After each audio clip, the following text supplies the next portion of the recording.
बिस्मिल्लाहिर्रहमानिर्रहीम। अस्सलाम वालेकुम। मैं नादिया अफजल उर्दू ग्रामर से। आज हमारा उन्वान है इल्लामा इकबाल के अशआर की नस्ल।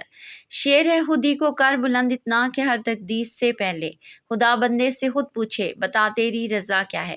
इस शेर का सादा सा मतलब ये है कि ये शेर खुद एतमादी, मेहनत, किरदार की बुलंदी और अल्लाह पर भरोसा रखने का दर्स देता है।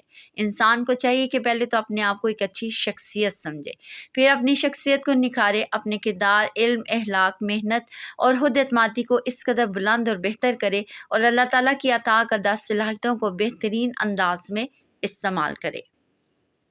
जब इंसान अहलाक, मुसलसल कोशिश और नेक अमाल के ज़रिए आला मुकाम हासिल करता है तो अल्लाह ताला इसके लिए ऐसी बेहतरीन तकदीर लिखता है कि गोया इसकी ख्वाहिश और रज़ा के मुताबिक इसके हक़ में फ़ैसले होते हैं। और जब इंसान नेक नियत से मेहनत करता है तो अल्लाह ताला भी इसकी मदद करता है और इसे अच्छे मुकाम और अच्छे इनाम से नवाजता है। बहुत शुक्रिया। अल्लाह हाफ़िज़।